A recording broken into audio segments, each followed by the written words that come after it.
Neat పరీక్ష రద్దుపై రాహుల్ గాంధీ ఆరోపణలు చేశారు. విద్యార్థుల కష్టాన్ని, కలలను అవినీతి బీజేపీ ప్రభుత్వం అణిచివేస్తుందని రాహుల్ గాంధీ విమర్శించారు. ఇది కేవలం వైఫల్యం మాత్రమే కాదు, యువత భవిష్యత్తుకు వ్యతిరేకంగా జరిగిన నేరమన్నారు.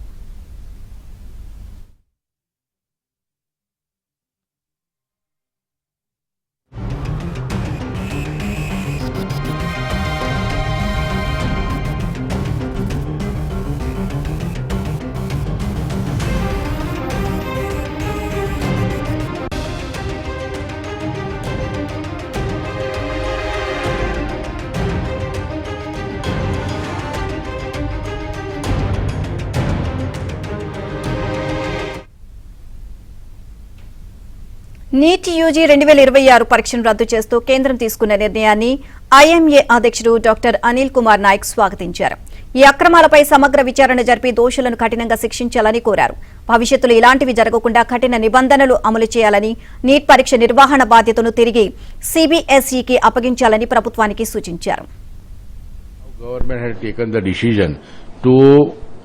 Cancel the exam which have been taken by the National Testing Agency and given a CBI inquiry to find out the culprits and behind this leaking of the paper.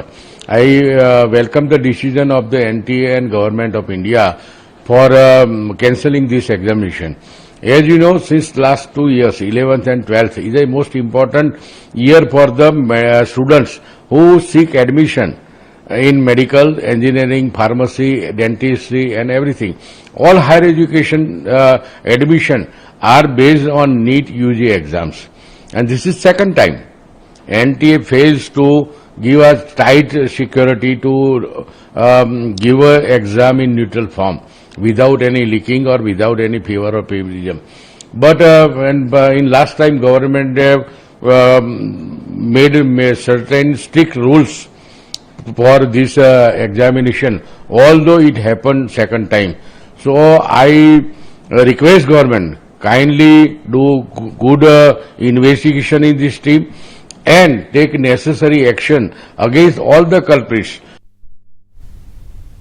ఇదే అంశానికి సంబంధించి మరిన్ని అప్డేట్స్ కరెస్పాండెంట్ సతీష్ అడిగి తెలుసుకుందాం. Satish, Neelima, neat పరీక్ష రద్దుపై లోక్సభ ప్రతిపక్ష నేత Rahul Gandhi X లో తాజాగా కొన్ని కీలక కామెంట్లు చేశారు. 22 లక్షలకు పైగా విద్యార్థుల కష్టాన్ని, త్యాగాన్ని, వారి యొక్క కలలను అవినీతి బీజేపీ ప్రభుత్వం అణచివేసింది అనే అంశాన్ని స్పష్టం చేశారు. మరోవైపు కొందరు తల్లిదండ్రులు అప్పులు తీసుకున్నారు, కొందరు తల్లులు తమ నగలను అమ్ముకున్నారు. లక్షలాది మంది పిల్లలు రాత్రంతరం మేల్కొని చదువుకున్న పరీక్షలను ఒక్కసారిగా రద్దు చేయడం, దానికి ప్రతిఫలంగా వారి పత్రాలు లీక్ చేశారంటూ కూడా ప్రభుత్వంపై, కేంద్ర ప్రభుత్వంపై ఆయన కీలక కామెంట్లు చేశారు. ప్రభుత్వ నిర్లక్ష్యం, విద్యారంగంలో వ్యవస్థీకృత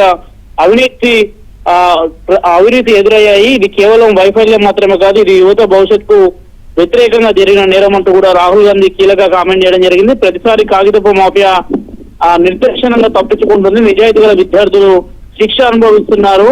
ఇప్పుడు లక్షలాది మంది విద్యార్థులు మరోసారి అదే మానసిక ఒత్తిడి, ఆర్థిక భారం అనిశ్చితంగా భరించనున్నారని కూడా ఆయన కీలక కామెంట్ చేశారు. ఇక వారు ప్రధానమంత్రి అమృత్ కాల్ కాదు, ఇది దేశానికి విశ్వయుగంగా మారిందని కూడా రాహుల్ గాంధీ నీట్ పరీక్ష రద్దు చేయడాన్ని ప్రస్తావిస్తూ కీలక కామెంట్ చేశారు. గతంలో కూడా 2024 సందర్భంలో బీహార్ లో నీట్ పరీక్ష పేపర్ లీక్ అయిన సందర్భంలో కూడా రాహుల్ అనేక మంది నీట్ రాసిన విద్యార్థులతోనే నేరుగా భేటీ అవ్వడం, వారి యొక్క సమస్యలు చేసుకోవడం, కష్టపడి చదివిన వారికి పూర్తిగా కూడా నిరాశ మిగిలింది. ఇప్పుడు కేంద్ర ప్రభుత్వం నీట్ అంశంలో సిబిఐ విచారణకు ఆదేశాలు జారీ చేసినప్పటికీ కూడా ఇప్పటికే విచారణ మరోవైపు కొనసాగుతున్న నేపథ్యం ఉన్నది. దాదాపుగా 22 లక్షల మంది నీట్ పరీక్షలు రాశారు. వారంతా మే 3వ తేదీన పరీక్షకు హాజరయ్యారు. ప్రస్తుతం మరికొన్ని రోజుల్లోనే వారికి సంబంధించిన పరీక్షకు సంబంధించిన ఫలితాలు కూడా వెళ్లిన నేపథ్యంలో తాజాగా ఈ విషయం ఒక్కసారిగా బయటికి రావడం పూర్తిగా కూడా కేంద్ర ప్రభుత్వానికి ఒక ఇబ్బందికరమైన అంశం అని చెప్పాల్సి ఉంటుంది. కేంద్ర విద్యాశాఖ మంత్రి సైతం కూడా ఈ అంశంపై ఇప్పటి వరకు స్పందించలేదు. ధర్మేంద్ర ప్రధాన్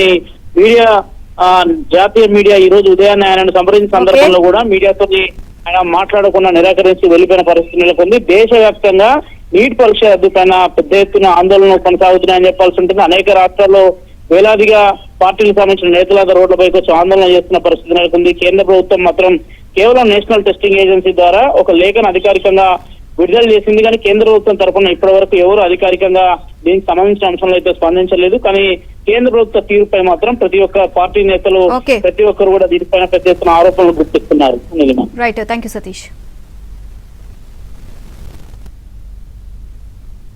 నీట్ పరీక్ష రద్దుకు National Test Agency, Central Education Ministry, కేంద్రంలోని బీజేపీ బాధ్యత వహించాలని కాంగ్రెస్ ఎంపీ చామల కిరణ్ కుమార్ డిమాండ్ చేశారు. పేపర్ లీకేజ్ ఘటనపై కేంద్రం పూర్తి స్థాయిలో విచారణ జరిపించి విద్యార్థుల అకాడమిక్ ఇయర్ దెబ్బతినకుండా చర్యలు తీసుకోవాలని సూచించారు. ఎగ్జామ్ ఏదైతే రద్దు జరిగిందో మే 3వ తారీఖు జరిగినటువంటి పరీక్షలు రద్దు కావడాన్ని ఇది కేవలం నేషనల్ టెస్టింగ్ ఏజెన్సీ మరియు సెంట్రల్ గవర్నమెంట్ లో ఉన్నటువంటి BJP party, education ministry, central లో ఉన్నటువంటి మినిస్టర్ ఆఫ్ ఎడ్యుకేషన్ దీనికి బాధ్యత వహించాలి. ఎందుకంటే ముఖ్యంగా దేశవ్యాప్తంగా కూడా విద్యార్థులు ఈ రోజు ఈ యొక్క ఎగ్జామ్ క్యాన్సిలేషన్ తోటి వాళ్ళ అకాడమిక్ ఇయరే కొన్ని వారాలు, కొన్ని నెలలు పోస్ట్ పోనే అవకాశం ఉంది. ఈ పేపర్ లీక్లు అనేది గతంలో కూడా జరిగినాయి. కానీ భారతదేశ వ్యాప్తంగా కూడా ఎన్నో విషయాల మీద చర్చ చేసే ఈ బీజేపీ గవర్నమెంట్ పాలన మీద చిత్తశుద్ధి లేదు. పాలన మీద చిత్తశుద్ధి ఉంటే ఇలాంటి తప్పులు జరిగే అవకాశమే ఉండదు. కానీ పెద్ద పెద్ద విషయాలు మాట్లాడతారు, దేశంలో పురోగతి గురించి మాట్లాడతారు. కానీ బేసిక్ ఫండమెంటల్స్, పరీక్షల నిర్వహణ, విద్యార్థుల భవిష్యత్తు, సామాన్యుని అవసరాల గురించి మాత్రం ఎప్పుడు మాట్లాడరు. ఎప్పుడు కూడా జరుగుతున్నటువంటి తప్పుల్ని కరెక్ట్ చేసే విధానంలో కూడా వెనుకబడిపోయారు బీజేపీ. డెఫినెట్ గా దీనికి బాధ్యత వహించాలి. తల్లిదండ్రులు ఎంతో డబ్బు ఖర్చు పెట్టి వాళ్ళ పిల్లల్ని కోచింగ్ సెంటర్లలో పెట్టి చదివించి డాక్టర్లను చేయాలనుకుని ఎంతో ఆశతోటి ఉన్నటువంటి పరిస్థితిలో ఇటువంటి పేపర్ లీక్ల వల్ల ఎంతో మంది భవిష్యత్